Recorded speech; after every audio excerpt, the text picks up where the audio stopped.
because I just stopped it by accident. But we missed 3 seconds, guys. I'm putting you back and going to drink. Break the news. I'm going to. Leave it to me to fuck up is what he's going to say. Guarantee you.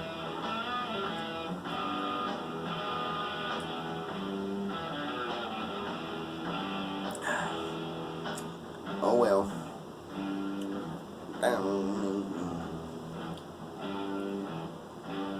Salute. My kind. Cheers. Boom, boom.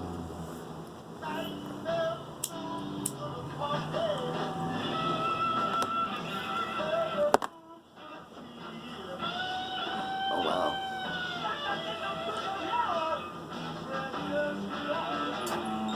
Who are you talking to? Nobody. Right? Nobody, buddy.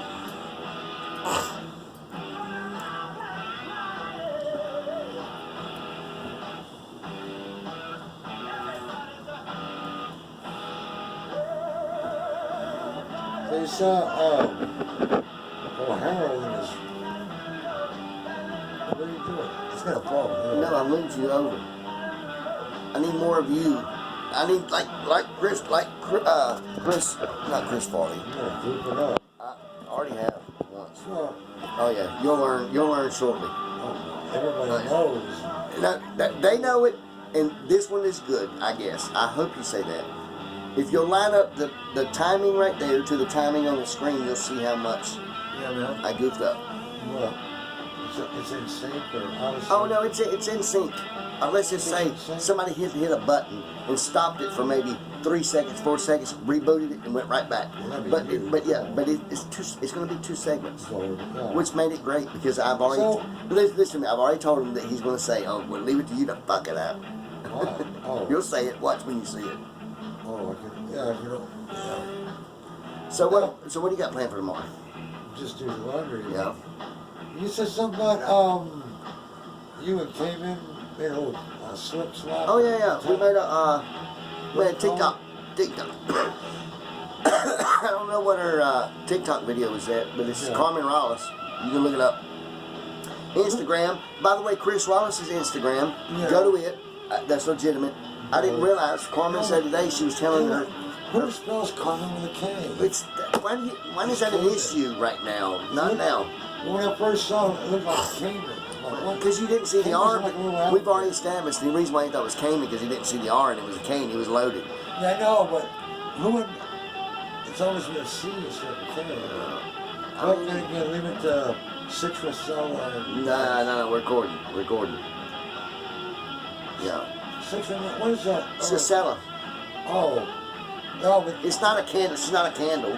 Yeah, Citronellus. Yeah, well, they keep the mosquitoes away. They supposedly do, but they don't. Apparently not. No, that's why you got to keep getting them. Some of people got like 100 around and they're still swatting. Oh yeah. Well, when I was a kid, it was like some kind of fog.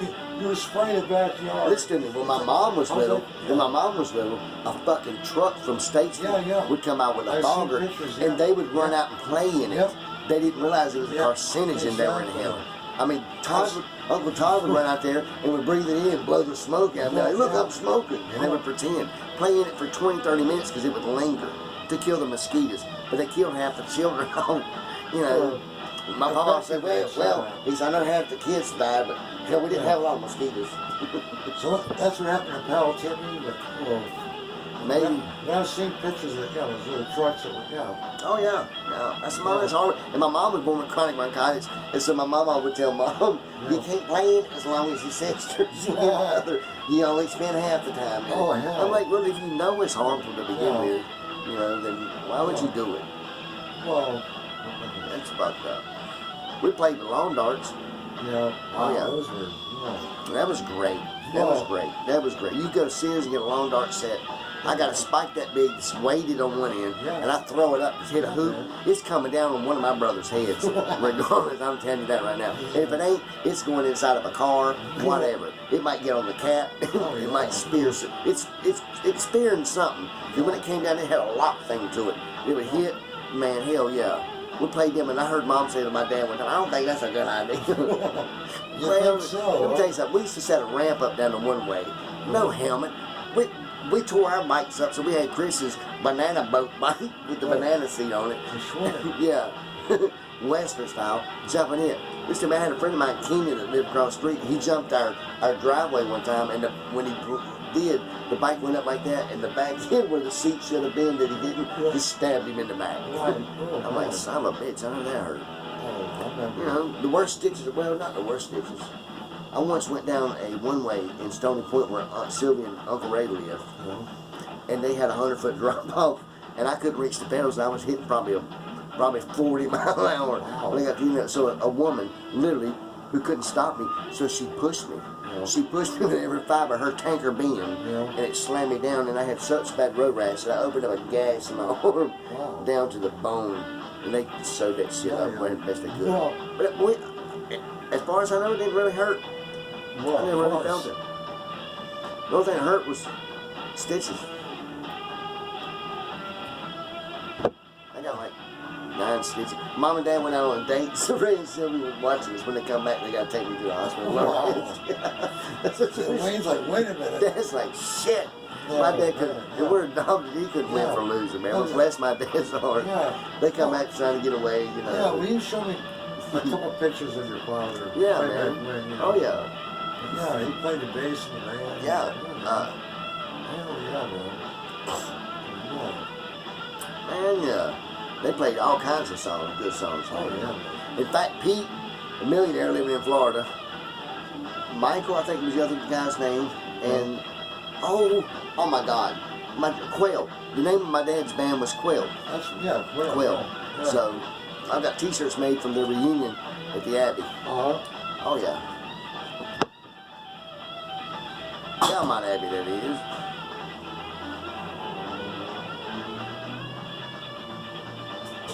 Yeah, that's good though, man. Yeah. Man, they're rocking, dude. Oh yeah, man. You got Ginger Baker, Eric Clapton, Jack Bruce. Yeah. Well, happy birthday, Eric. Yeah, it's power trio, dude. Oh yeah. Said it yesterday, I said it today. Oh yeah. Yeah, I found this over at the Antique Mall there. Oh wow. Nice. Yeah, like that, you know. Oh yeah. It's like $5, but still. Can't beat that, dude. Great music. Oh yeah. You know what? I noticed about, because obviously I've been looking at a lot of Foo Fighters lately as well, but I always look them up because I subscribe to one of their channels on YouTube. Because I do Credence Clearwater Revival. I'm on there. I subscribe to their channel. If you guys look at if you look up the Uncle Eddie and Steve Show, you can go to my YouTube channel. You can see all the bands I subscribe to. Every band we've ever played on all of our episodes, they have a subscribe to their YouTube channel because they're all on social media. So I subscribe to it, and it gives you a plethora of options. You know what I'm saying? And one of them is Cream, you know, but Foo Fighters. But I noticed that the Foo Fighters were more apt that when Dave Grohl's playing, that he'll let somebody from the crowd who says that they can play guitar come up and play, and he let a kid in like San Bernardino or something like that. San Bernardino, yeah, about 8 months ago. Yeah. About 8 months ago, they were doing a concert, and he let this like half Hispanic kid go up on the stage, and he gives him his guitar. He's like, "Can you play this song?" And it was a song that they were covering from Metallica. The kid played it, then they wanted to play a song from the Foo Fighters, one of their hits.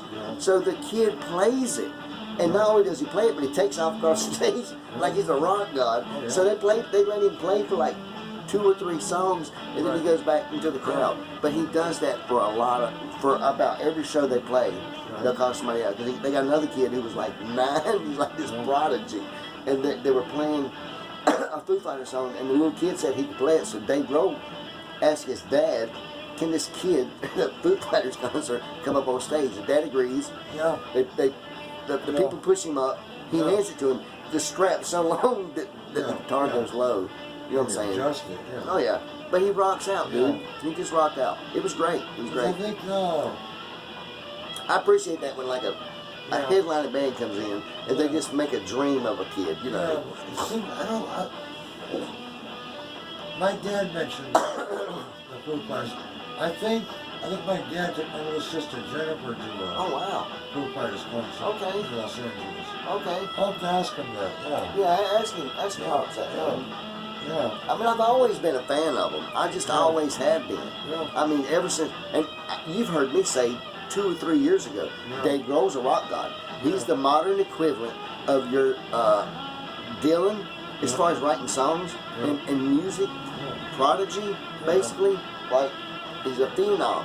And then if you and you have unspoken people in the band, like I think he's half Latino, but he's older. He's like, I hope I ain't getting it wrong, but he's like in his, got to be late 50s, early 60s, kind of older. But he's in the band, probably 65 even.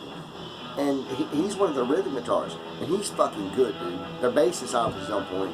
But I always noticed that when they do live songs and they record, that there's a lot of emphasis on Dave Grohl with the drummer, which Chris does that a lot, but his interaction is a lot with Jeff. Different people drive a band. Right. And some works on some don't. Like with my brother's band, the lead guitarist, rhythm guitarist, Jeff, when Chris and him look at each other, it drives it. Or if Robbie's doing something on a breakdown, he'll give him a look every once in a while. But with Foo Fighters, he's looking at the drummer. The drummer's leading, you know what I'm saying? Of course, that's natural because Dave Grohl was a drummer to begin with. Yes, they're grown up. Yeah. But the thing is, you know, you have to make sure when you want to make sure you all end on the Everybody, same note. yeah. When the song ends, Yeah. you don't want to, you know, the songs. What's Everybody stops except the drummer or the bass. It's like, you know, I'm trying to remember. There was a song that I was learning with Colbeck LaBeer, where I was on the piano, and it was the organ. I know what it was. It was Zeppelin's "Your Time's Gonna Come." oh yeah. There was a certain point. There reached a certain point in time where I had never played anything without the band playing to accompany me. Yeah. And the opening of "Your Time's Gonna Come" is the organ that opens up, and it does. You know what I'm saying? That's the first song on side 2 of Led Zeppelin. Right. Too. Yeah. So eventually Steve just spoke up one day at rehearsal. He's like, "Look, Ed, you've got to play this and just come up with something that sounds like that with that organ." Because I had an organ. Chris had got me the band had got me an organ that replicated that sound basically. Yeah. Because I could go from there to a grand piano for "Sympathy for the Devil," Right, yeah. ADGE, and so we were playing that, and so finally I just went out and done it on my own. But it was the organ that drove that song because on the third set of no no no no no no no no no no, and it goes down. On the third time you do that, right when I go no no no no no no, when I go no, Robbie comes in with the thing, and so that started it. And there were a couple times to where he was off or I was off even starting, you Well, know. you gotta, you know, like I said, And it's all about practicing. timing, yes. Yeah, and timing. Oh, man, no. Sure. I mean, how fun would it have been to sit in on this Oh, yeah. while they were recording? Oh, I mean, really. Detroit? Yeah, Sure. yeah. I mean, You know, to go to that concert and they've entitled it "Dazed in Detroit," yeah, yeah. you know, that had to rock out. Oh, yeah. I don't want to hear about how that I'm promoting chemicals because that's what I'm alluding to about Dazed. Yeah. But I'm just saying, there was a certain point in time where people meet. I guess I had to meet them. So they either go overboard or they just cut it off, their addictions, whatever. But I think it contributed a little bit to their madness, Oh, yeah. method of madness, whichever one. Yeah. What did I say? It was a good I mean, Ginger was once asked, we seen the interview, they say that your drums speak a language, and the interviewer is just going blah, blah, blah, blah, blah. And then he asked Ginger, he said, how often do you rehearse? He went, So in the worst English, like Cockney accent, he can't, he's like, rehearse. Yeah. Fucking rehearse. He didn't fucking rehearse. He didn't do anything at that point in time. In fact, I've said it a million times. Look up on IDBM, Pluto, Hulu, Right. whichever. Go to your documentary. Go to YouTube and look up "Beware of Ginger Baker." Right. That is a great article. Subsequently, that turned into a documentary on Ginger Baker, the drummer, right now. And it ends with him beating the reporter or hitting the reporter in the face with his encrusted cane in South Africa, where he's living with his beautiful ebony 20-something-year-old wife Right, yeah. and his racehorses. Yeah. I fucking sold everything. I got like $3 million in equity. Polo. No, he had, well, yeah, it was polo. Yeah. But he also had racehorses. Yeah, I read, there was an article in the Rolling Stone Right. magazine And it was, about, yeah. he just dropped a lot of dough on that, man. He did. And he lost a lot of money. A lot of money for that, actually. Yeah. That was his bane of existence, because he kept talking about how he had sold everything. He's like, oh, I'm living in a $3 million home, blah, blah, blah, blah. But my equity's down to like 5 or 6 million. I was the drummer, and, you know, like, but every once in a while, he would have a breakthrough with the reporter and would get behind the drum kit and play, which is kind of awesome. But in his heyday, but, you know, Steve, can you know or no? Can you know or no? Yeah. Which was in his heyday, you know?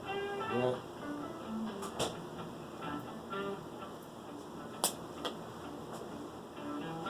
And the dude was just awesome.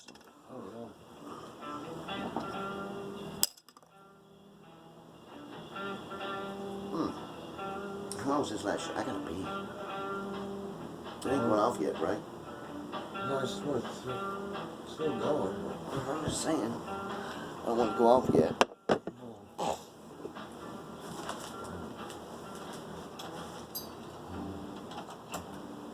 No, it's going off. Huh? No, it ain't.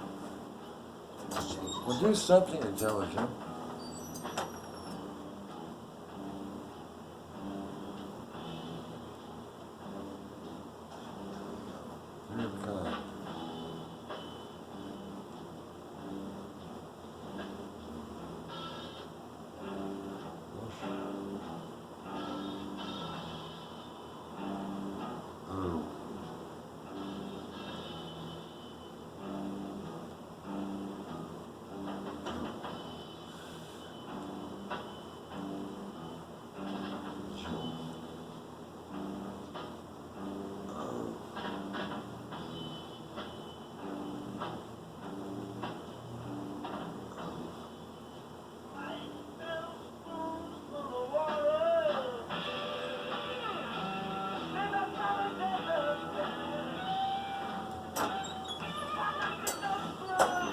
Oh, who are you talking to?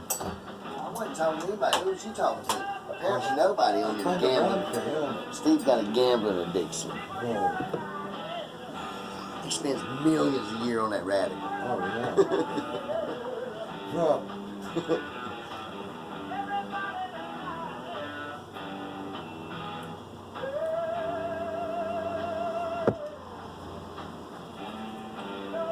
Man, it's getting cloudy as fuck. I know, yeah, man. Wow. That's good. We're not, it's on Rachel in the morning. Right, yeah. It just sucks. Well, It's that time of year though. oh yeah, March. Yeah, April showers bring May flowers. It's March, not April. But we're coming up on April. Yes. I said April showers bring May flowers. Right. I said we're coming up on. You gotta learn the country lingo. We're coming up on me. Not that we're not there yet. Well, that's what I'm trying to tell Been here you. for 25 years. Well, This is the man who broke the ice with a bunch of dumbasses by saying reckon. oh yeah. What's up? Oh, this thing. Uh-oh. Oh what? Oh, Dana. Hello? That what? What's up, Dana? What are you doing?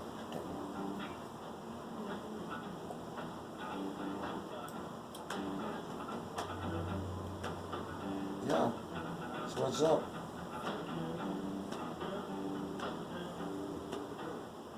Oh no, it's done. Yeah. Yeah. Oh, oh yeah. So how's the job going? We'll pause it.